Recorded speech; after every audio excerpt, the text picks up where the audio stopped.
2장 29절에서 36절 말씀 다 같이 교독하겠습니다. 형제들아, 내가 조상 다윗에 대하여 담대히 말할 수 있노니 다윗이 죽어 장사되어 그 묘가 오늘까지 우리 중에 있도다. 형제들아, 하나님이 내게 하사 그 자손 중에서 한 사람을 기르리라 하시며 미리 본고로 그리스도의 부활을 말하되 그가 음부에 버림이 되지 않고 그의 육신이 썩음을 당하지 아니하시리라 하더니 이에 하나님이 살리시니라. 하나님이 오른손으로 예수를 높이심에 그가 약속하신 성령을 아버지께 받아서 너희가 보고 듣는 이것을 부어주셨느니라.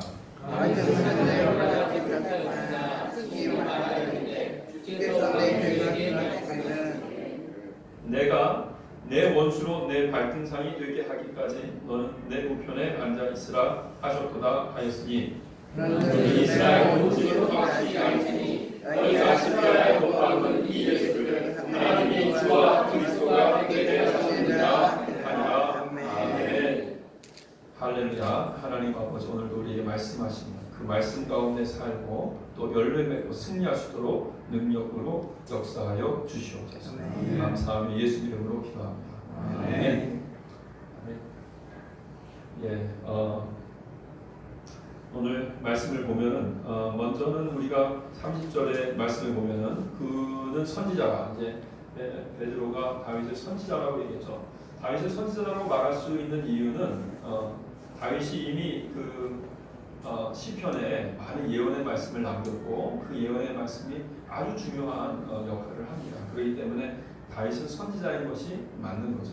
다윗은 너희들도 다 알다시피 다윗은 선지자다 이렇게 이제 이야기를 하는 거예요.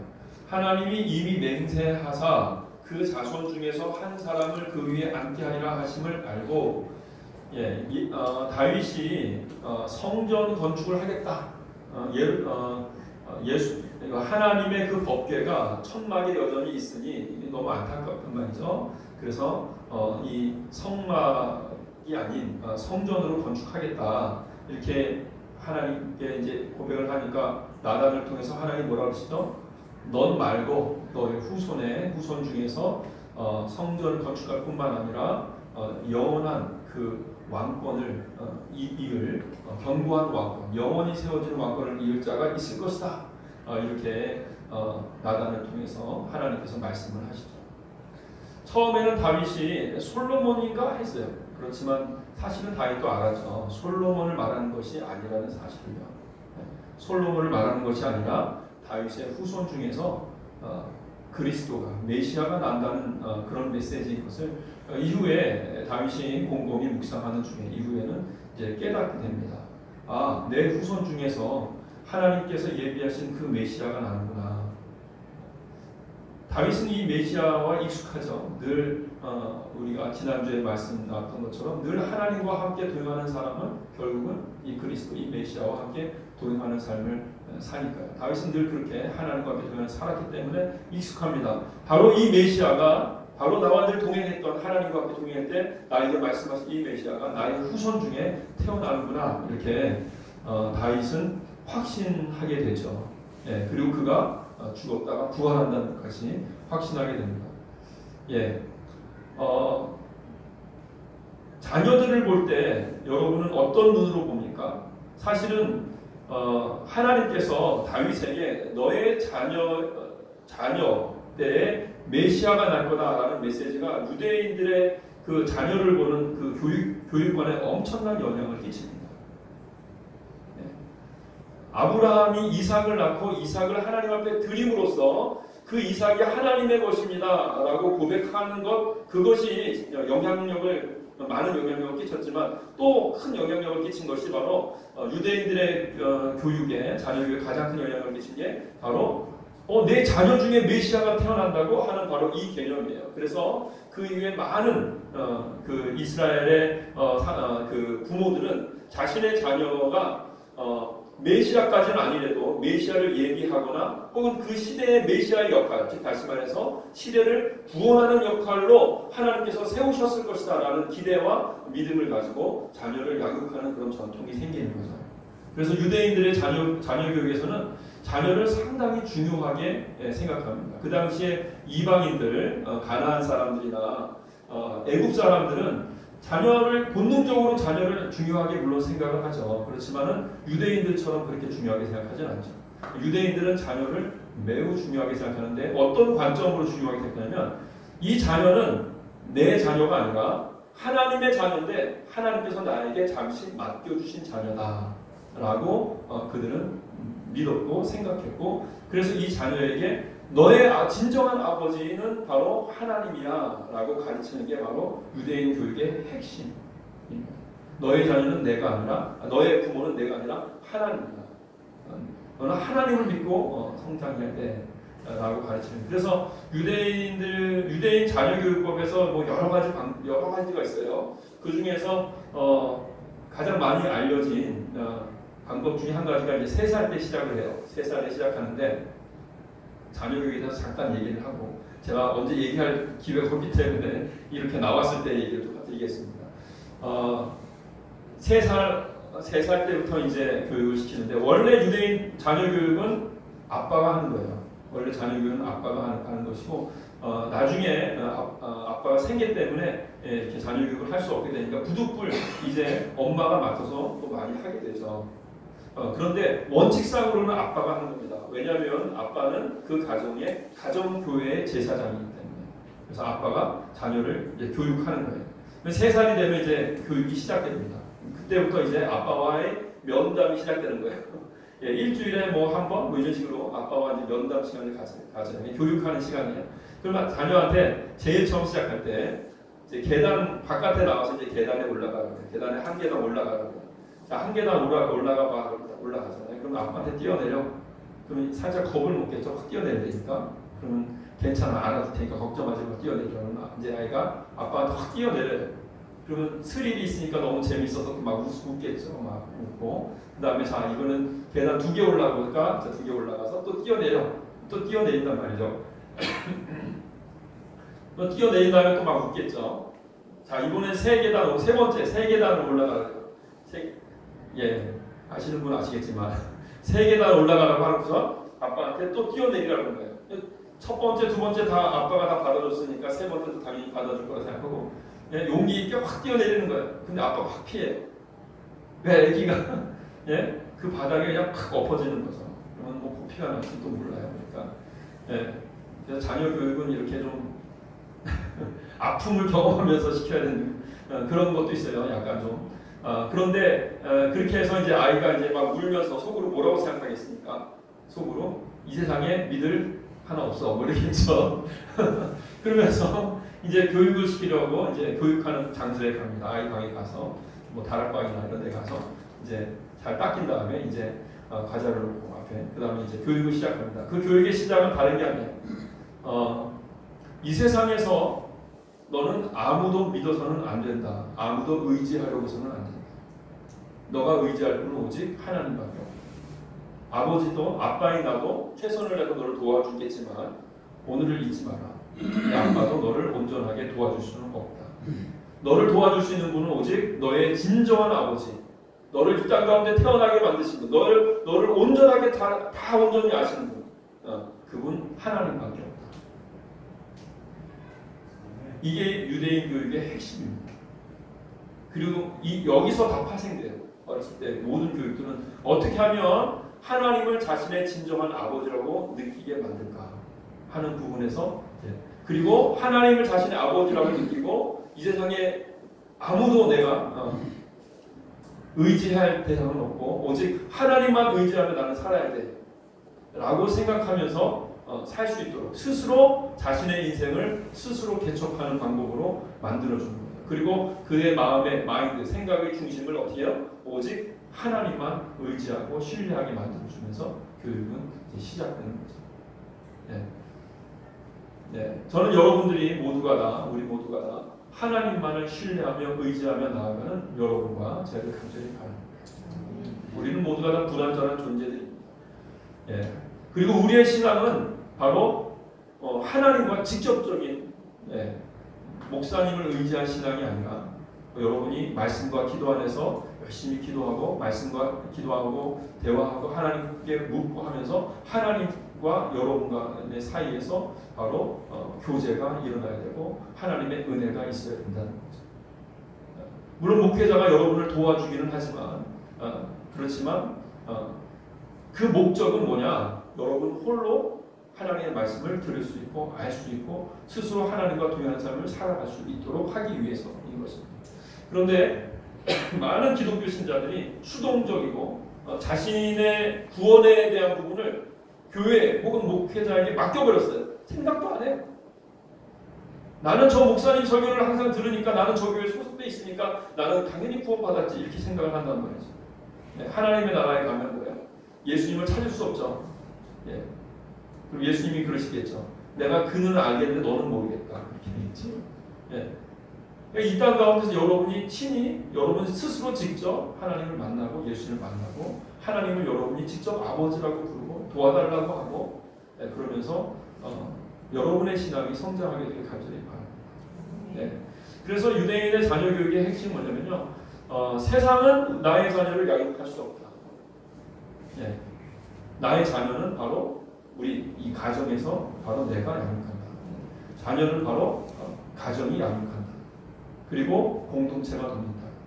신앙 공동체. 그래서 신앙 공동체와 가정이 양육을 하고 그리고 자녀는 세상에 나가고 사회에 나가서 이제 직장생활, 학교를 다니거나 이렇게 해서 사회를 익히는 경험들을 나가서는 하지만 그러나 본질적인 그런 자녀의 성장과 성숙은 바로 가정에서 이루어지는 것입니다. 그리고 가정에서 이루어지는데 본질적인 성장은 누가 하신다? 하나님이 하십니다. 책임도 하나님이 지십니다. 그러면 스스로 성장할 수 있도록 돕기 위해서 구체적으로 계획을 세우고 시간을 내고 그래서 주기적으로 이렇게 자녀를 만나면서 자녀를 가르치는 내용은 다른 게 아닙니다. 사회에 나가서 자녀들이 계속 경험하는 게 뭐예요? 계속 눈에 보이게 뭐 누구는 부자고 누구는 가난하고 누구는 뭐 잘생겼고 누구는 못생겼고 누구는 똑똑하고 누구는 똑똑하지 않고 그러면서 계속적으로 판단받고 그러면서 사람들을 어떻게 해요? 계속적으로 사람들의 눈치를 보게 만들잖아요. 눈치를 보게 만들고 사람들의 생각에 자신의 생각을 자꾸 맞춰가다 보면 그만큼 그 안에 생각에서 창의적인 아이디어 나는 하나님의 아들이고 하나님의 딸이고 내 안에 하나님이 계시고 나는 하나님의 뜻대로 이 창의적인 인생을 살아야 돼 라고 하는 그 하나님이 인도하시는 그 삶의 에너지가 많이 꺾여서 온단 말이죠. 사회에서. 그러면 어떻게 돼요? 부모는 그것을 다시 세워주는 거죠. 너는 하나님의 아들이야. 그런 것은 그렇게 중요한 것이 아닙니다. 정말 중요한 것은 너가 하나님의 아들이고 하나님의 딸이야. 너는 이 세상에서 정말 큰 일을 할 거야. 라고 하면서 그 자녀를 끝까지 믿어주고 신뢰해 주는 것이 바로 부모의 역할입니다. 하나님의 아들이고 딸이고 언제 어떻게 갑자기 성장할 수도 있고 정말 특별한 자녀가 될 수도 있어요. 아니 됩니다. 저는 우리 믿음의 시작교회 지금까지는 우리 4명의 어린이가 있는데 오늘 또 가끔 우리가 보는 어린이도 있고요. 있는데 정말로 하나님께서 사회에 큰 역할을 하는 어린이로 정말로 모범이 되는 그런 어린이로 주님께서 세워주실 것을 믿습니다. 그리고 제일 중요한 것은 뭐냐면요. 어렸을 때는 지식이 필요한 게 아니에요. 지식이 잘못 들어가면 어떻게 되냐면 그 지식에 내 생각이 말살당해요. 그건 별로 중요한 게 아니에요. 그렇기 때문에 내 안에 많은 생각이 들어가는 게 중요한 게 아니라 내 속에서 내가 누구인가가 인식되는 게 중요해요. 내가 누구인가. 나는 하나님의 아들이야. 나는 하나님의 딸이야. 하나님 나를 지켜주셔. 내가 열심히 하면 다 되게 돼 있어. 내가 성실하게 하면 하나님 나를 도와주셔. 그런 확신이 있기 때문에 열심히 하고 공부할 이유를 찾는 거예요. 그래서 만약에 그 아이들이 복음적인 세계가 나서 나 공부하고 싶어. 공부해야 되겠어. 딱 이렇게 되잖아요. 그러면 아무도 못 말립니다. 아이의 일반 세상의 아이들하고 차원이 달라요. 그런 아이들을 많이 봤습니다. 그래서 저는 우리 자녀들이 그런 자녀, 먼저 신앙이 마음속에 나는 하나님의 아들이야, 나는 하나님의 딸이야. 네. 그래서 하나님께서 나의 모든 인생길을 다 예비하셨고 나를 책임지시고 나는 내가 어떻게 하든지 간에 하나님 나를 도와주시고 여러분도 마찬가지입니다. 여전히 지금도 마찬가지입니다. 하나님께서는 바로 여러분을 당신의 아들이라고 딸이라고 여러분을 그렇게 소중하게 여기시고 그리고 지금도 여러분을 더 훌륭하게 더 아름답게 더 경건하게 여러분을 세워나가기를 원하십니다. 아멘. 아멘. 예. 그렇게 우리 자녀가 또 성장할 것이고 또한 여러분들도 그렇게 하나님의 뜻 가운데서 성장하고 변화되고 특별한 하나님의 사람이 될 것입니다. 아멘. 그래서 중요한 것은 무엇이냐? 우리 자신이에요. 우리 자신. 우리 자신이 누구인가? 우리 자신이 누구인가? 그리고 우리 자신이 누구인지를 분명히 알고 거기에 합당한 삶을 만들어 나가려고 노력하는 거예요. 그럴 때 우리의 본질적인 우리 자신이 변화되는 거예요. 사회적인 신분 중요하긴 하지만 더 중요한 것은 우리 자신의 본질적인 우리 자아가 더 거룩하고 더 하나님의 뜻에 더 지혜롭고 온유하고 예수님을 닮은 자로 더 온전하게 준비되어지는 것입니다. 아멘. 예, 우리가 살아있다고 하는 것은 뭐냐? 끝까지 표대를 향해서 예수님을 더 닮기 위해서 나아갈 수 있는 기회가 주어졌다는 것입니다. 끝까지 성장하고 더 변화되고 더 예수님을 닮아가는 여러분과 제가 되게 간절히 바랍니다. 아멘. 예, 그렇습니다. 그래서 다윗은 자신의 자녀 중에 메시아가 태어날 것을 알았어요. 야, 이거 참 그것을 믿었어요. 예, 우리도 믿어야 됩니다. 우리 자녀를 통해서 하나님께서 특별한 그렇게 믿는 그런 부모 밑에 있는 자녀들이 특별한 자녀들이 되는 거예요. 예, 누군가는 정말 하나님의 뜻을 믿고 기도를 해야 그 자녀들이 정말로 그 믿음을 받아서 특별한 그런 세계를 이루는 그런 존재들이 되는 것입니다. 눈에 보이는 당장 눈에 보이는 그 모습, 지금 당장에 눈에 보이는 참 너 그렇게 해서 뭘 하겠니? 이러한 모습, 그러한 모습을 가지고 판단해서는 안 됩니다. 변화될 수 있습니다. 바뀔 수 있습니다. 그것이 바로 사랑입니다. 사랑은 기대입니다. 소망을 갖는 것이죠. 그들이 변화될 수 있다. 더 의미 있는 존재, 더 아름다운 존재 될 수 있다. 언제까지? 끝까지 기도하는 거예요. 네. 저는 여러분들을 향해서 끝까지 기도하는 거예요. 네.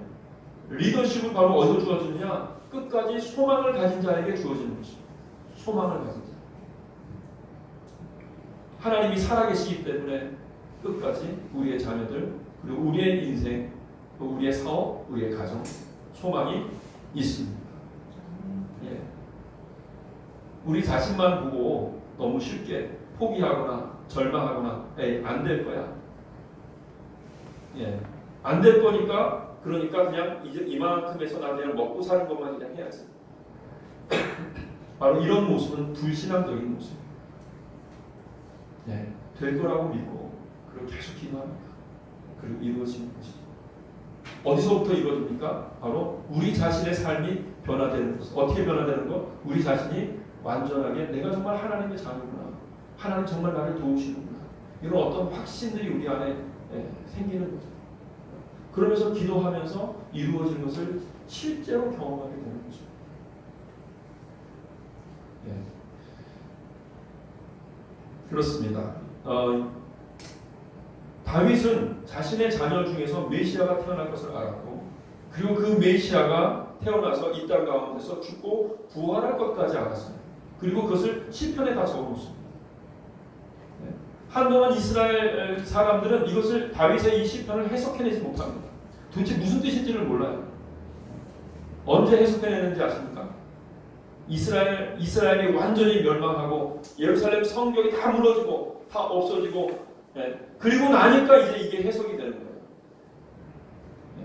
자신들의 그 죄악이 스스로 자신들의 노력으로 어떻게 할 수 없는 예배를 드린다 해서 어떻게 이 죄악을 해결할 수 없다는 사실을 알게 됐을 때 바로 고난을 받는 종이 오시는데 메시아가 오셔서 바로 이 땅 가운데서 우리를 위해서 대신 고난을 당하시고 그리고 대신 죽으시고 그렇게 해서 우리의 죄를 다 본질적인 근본적인 죄를 해결하십니다. 예, 우리의 근본적인 죄를 해결하시면 이제 우리는 하나님을 만날 수 있는 자격이 생기고, 그리고 그분은 부활하셔서 우리를 당신의 나라로 인도하시기 때문에 우리가 죽어도 우리는 그분을 통해서 그분을 믿는 자들은 하나님의 그 나라에 이르게 된다. 그래서 그 예수님의 이 부활에 대한 이 복음은 온 인류를 향한 본질적인 그런 복음이죠. 구원 복음. 그러나 사실은 예수님이 올 때까지 사람들이 이 본질적인 부활의 근본에 속하는 이 복음을 알고는 있었지만 당시에는 유대인들이 이것을 그렇게 신빙성 있게 받아들이진 않았었어요. 모두가 다 어떤 구원을 생각했냐면 메시아가 오시면 새로운 왕국을 만들 거야. 이스라엘 왕국을 만들고, 그래서 온 인류를, 온 이 지구 천하 왕국을 다 이스라엘이 통치하게 될 거야. 그런 구원을 생각했어요. 대부분의 유대인들이 그런 구원만 생각했어요. 이 본질적인 구원, 이 땅에서의 구원이 아니라 영원한 나라에서의 구원을 이루시기 위해서 예수님이 오셨다. 그 메시아가, 그리스도가 오신다 하는 그 개념은 잘 이해하지 못하고 있었어요. 그러나 다윗은 그것을 노래했습니다. 그리고 메시아가 이 땅 가운데 오셨고요. 예, 그리고 하나님의 사랑을 나타내시고, 하나님이 실제로 살아 역사하시고 살아계셔서 우리가 기도할 때마다 그 자리에 하나님 아버지 부를 때마다 우리가 진심으로, 교회를 많이 다녔든 안 다녔든 상관없어요. 진심으로 온 천하 만국을 창조하신 그 하나님 날 사랑하신다고 믿고, 하나님 아버지가 하나님 아버지 도와주셔서 하나님 아버지 주님의 뜻대로 살기를 원합니다. 진심으로 기도할 때마다 하나님이 우리 가운데 오시고 우리의 말을 들으시고 우리와 함께 하시고, 오늘날도 마찬가지죠. 그런 하나님의 임심을 예수님이 확실하게 나타내셨죠. 그리고 어떤 본질적인 구원이 이루는 하나님입니다. 우리의 구원은 바로 이 땅에 왕국을 세우는 구원이 아니라 영원한 하나님의 나라, 육체의 이 불완전한 육체의 이 한계를 벗어나서 영원한 하나님의 나라를 이루시는 바로 그런 본질적인 영원한 구원을 이루시는 것입니다. 그러면 우리가 이 땅 가운데 살아가는 이유는 무엇이냐? 이 땅에서의 왕국을 세우기 위해서, 이 땅에서의 기독교를 세우기 위해서 살아가는 것이 아니라, 이 땅에서 우리 안에, 우리 내면에 더 예수님을 닮는 본질적인 구원을 이루기 위한 그런 삶을 연마하며 살아가는 거죠. 예수님을 닮기 위해서. 예수님을 닮기 위해서 예수님의 뜻대로 살아가려고 우리가 노력하는 그 과정을 거쳤을 때 하나님의 그 나라에 이르러서 우리가 본질적인 구원에 더 온전하게 이루게 되기 때문에 이 땅에서의 삶은 무엇이다? 본질적인 구원을 이루기 위한 과정이다. 매 순간순간 어떻게 하면 더 하나님의 그 나라를 위해서 나아갈 수 있을까? 더 진정한 사랑을 이루는 자, 정말 오래 참을 수 있는 자, 그런 사람이 될 수 있을까? 본질적인 우리 자신이 정말 거룩하게 예수님을 닮는 자가 될 수 있을까? 그것을 이루며 나아가는 과정이라는 것이죠. 근데 그것을 홀로만 이루는 것이 아닙니다. 우리가 공동체로 같이 이루어야 돼요. 혼자서는 중간에 금방 변질되거나 금방 쓰러지죠. 포기되는 거죠. 그렇기 때문에 공동체가 함께 어떻게 하면 더 예수님을 닮아갈 것인가? 하나님을 닮아갈 것인가? 예수님을 닮아간다는 것은 하나님을 닮아간다는 것입니다. 그러고 보면 참 유대인들도 그러고 그리스도인들도 그렇고 상당히 불가능한 것에 도전하는 존재들입니다. 우리가 어떻게 하나님을 닮습니까? 그런데 사실은 예수님을 닮는다. 곧 하나님을 닮으라는 겁니다. 그리고 약속하시는 거거든요. 우리가 하나님을, 예수님을 닮아가고자 할 때 성령이 우리를 도우셔서 우리를 그렇게 닮게 해주신대요. 이 약속입니다. 내가 거룩하니 너희도 거룩하라. 그렇게 율법의 결론은 그거예요. 내가 거룩하니 너희도 거룩하라. 내가 거룩한 것처럼 너희도 거룩하라. 그런 말씀. 이게 율법의 결론. 율법이 있는 이유는 우리가 어떻게 하나님을 닮아갈 것인가 하는 거거든요. 그런데 그렇게 닮아갈 수 있답니다. 바로 성령님이 우리를 도우신다는 거죠. 우리가 진심으로 원한다. 우리의 삶을 주님 앞에 드리려고 한다. 본질적인 구원을 이루는 여러분과 제가 간절히 바랍니다. 그래서 제가 곰곰이 고민을 많이 했어요. 저 믿음의 씨앗 교회가 지금 앞으로 어떻게 돼야 되나 여러 가지 고민을 했어요. 우리가 지금 100명 혹은 300명 이렇게 해서 우리가 양적인 부흥을 필요합니다. 예, 꼭 필요하죠. 예, 그래야 교회로서 사회의 빛과 소금 역할을 할 수 있습니다. 예, 그러나 사실은 그거보다 더 중요한 것이 있는 것 같아요. 우리의 목적이 하나님의 본질적인 구원이라면 우리 한 사람 한 사람이 지금 어떤 상태인가를 좀 봐야 되지 않을까.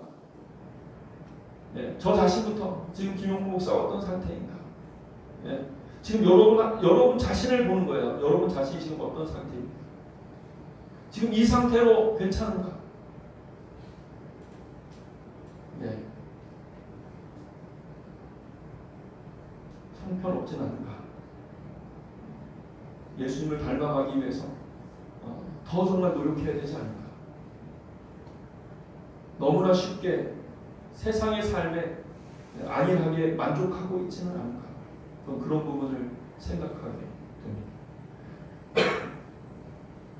네. 우리 자신이 본질적으로 어떻게 하면 더 예수님을 닮아갈까? 어떻게 하면 하나님의 뜻대로 좀 더 살아갈 수 있을까? 하나님의 뜻대로 어떻게 사업이나 가정에서 남편과 아내와의 대화에서 어떻게 하면 좀 더 예수님을 닮아갈 수 있을까? 네. 절대적으로 기도의 양이 부족하지 않을까? 말씀을 읽는 시간이 부족하지는 않을까? 네, 그런 부분을 생각해 보게 됩니다. 혼자 그 일을 이룰 수는 없습니다. 우리는 육체의 삶에 너무나 익숙해져 있어요. 그래서 말씀과 기도의 삶이 혼자 막 으쌰으쌰해서 되는 건 아닙니다. 우리가 서로 중보기도 하며 좀 더 열심히 우리가 말씀과 기도의 사람이 좀 더 우리의 수준을 좀 더 높은 곳에 두고 우리가 말씀과 기도의 사람으로 좀 될 수 있었으면 좋겠습니다. 예, 어떻게 해야 됩니까? 다른 것 없습니다. 더 열심히 기도하는 거예요. 모임에 참여하는 것입니다. 개인 기도하고 또 모임에 참여해서 기도하고 또 말씀을 읽고 좀 더 우리의 삶의 목적을 여기에 좀 포커스를 좀 둘 수 있었으면 좋겠다. 네, 그런 우리 믿음의 시작교회 되길 간절히 바랍니다. 오늘 이번 2018년이 다 지나가기 전에 우리 믿음의 시작교회 모든 성도들이 정말 더 많은 기도의 시간, 더 집중된 기도의 시간, 또 우리가 주중에 한 번씩 모일 때 정말 함께 모여서 열심으로 기도하고 각자의 또한 삶을 위해서 끊임없이 중보기도하면서 함께 세워지는 여러분과 제가 간절히 바랍니다. 아멘. 예.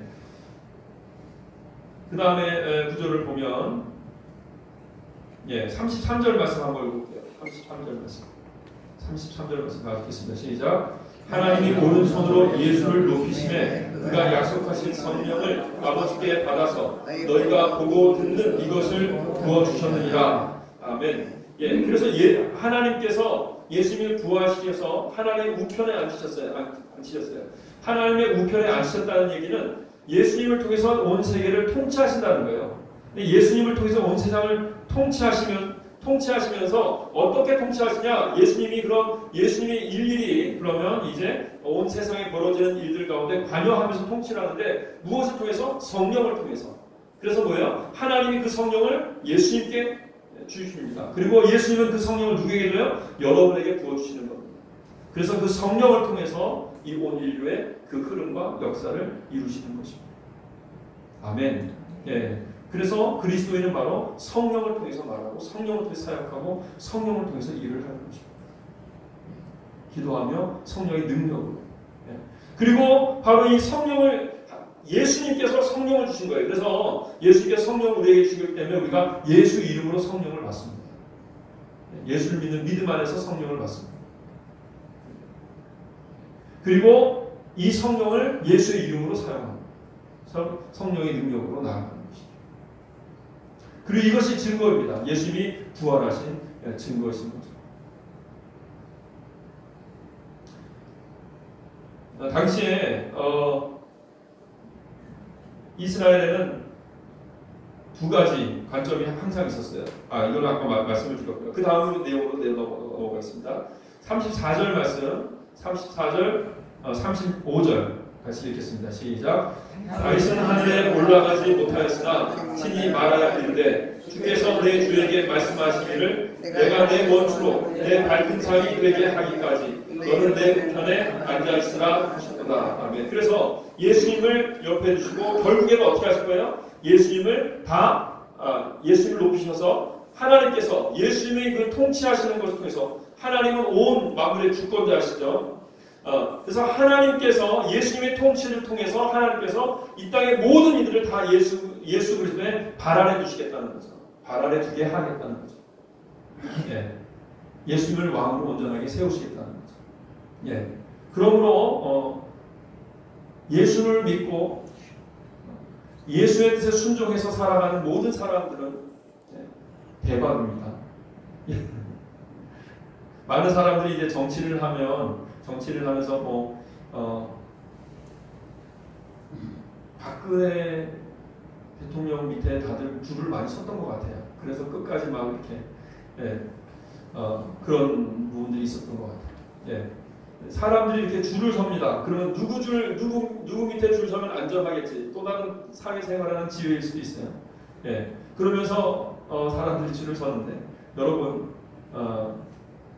예수님 앞에 줄을 서면요, 예수님께 나오면요, 예수님 앞으로 더 나가기를 원하고 더 예수님 앞에 나아간다면 그러면은 진짜 만사형통입니다.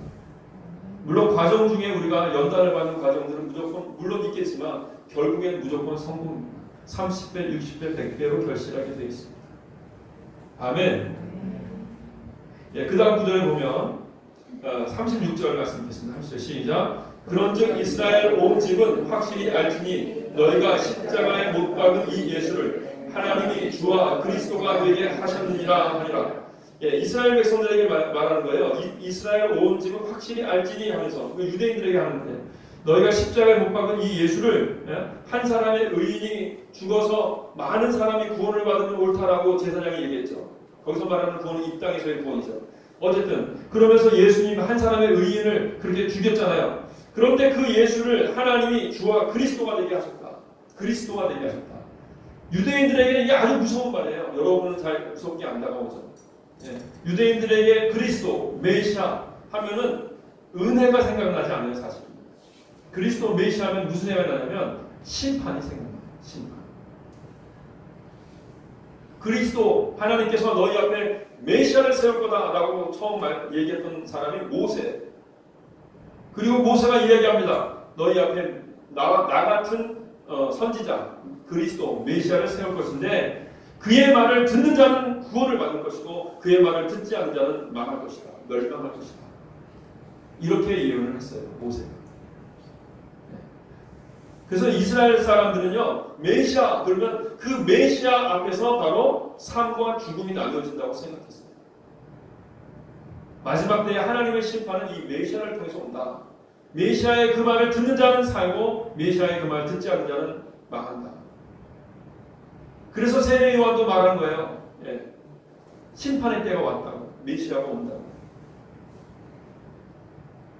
그러면서 메시아가 심판할 것을 분명히 얘기하죠.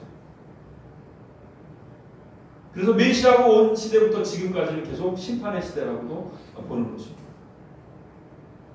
예수님 뜻대로 순종하며 말씀을 들으며 예수님이 뜻대로 행하려고 하는 사람들, 그들은 바로 구원을 받는 것이고 예수님의 말씀에 순종하지 않는 사람들, 예수님의 말씀을 우습게 생각하고 행동하는 사람들은 멸망을 받게 될 것입니다.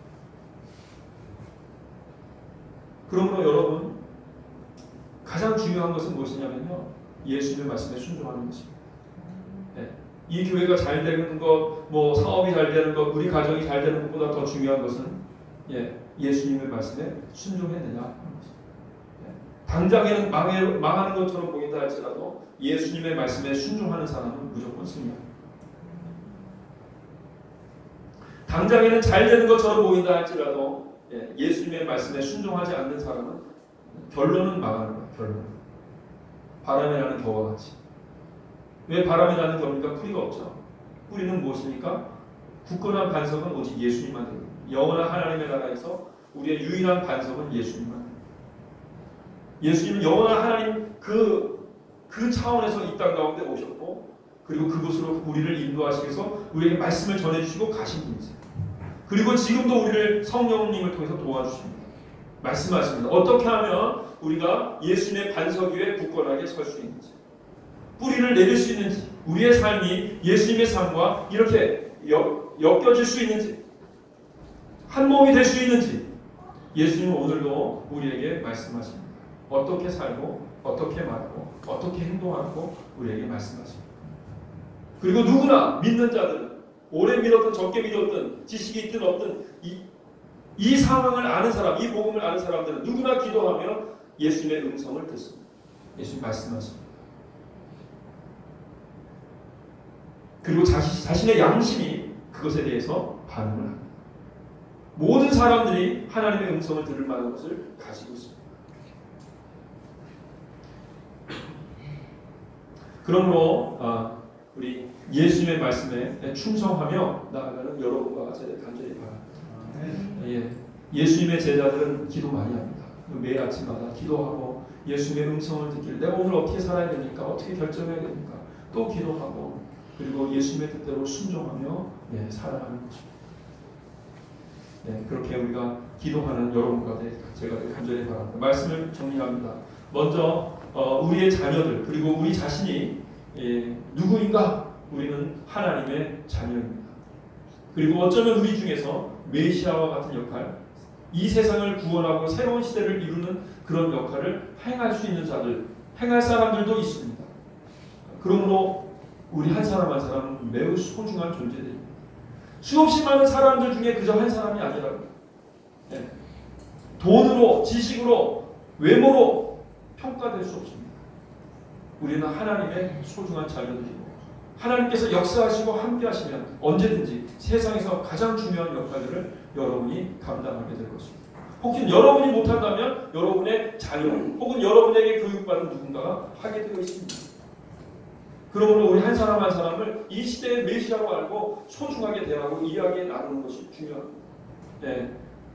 우리 서로 우리 교회 안에서 모두가 다 소중한 존재로 서로 대하고 사랑하고 서로 존중하고 격려하고 함께 중보기도 하고 그래서 본질적인 구원을 이루기 위해서 본질적인 하나님의 그 영원한 나라에 합당하고 먼저 우리 자신이 정말 하나님의 자녀로서 정말 우리 자신이 온전하게 변화되고 성장하고 우리 자신이 성장하는 데 있어서 함께 연합돼서 성령의 만드시는 하나의 성령의 띠로 하나가 돼서 정말 이루어지고 그렇게 우리가 온전하게 이루어질 때 우리가 말하지 않아도 사람들이 넘치게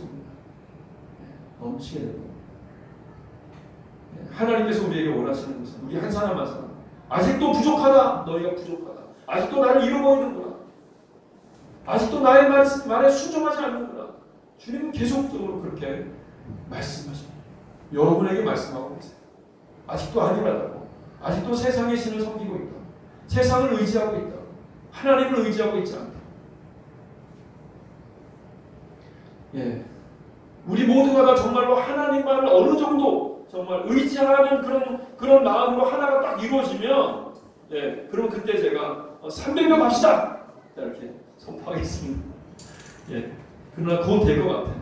우리 모두가 다 정말 더 예수님 신앙 믿는 신앙에 우리가 노력하고 열심히 하나 될 것 같아요. 열심히 그렇게 신앙 안에서 모두가 다 함께 성장하는 여러분과 제가 될 줄 믿습니다. 우리 다 같이 기도하시겠습니다.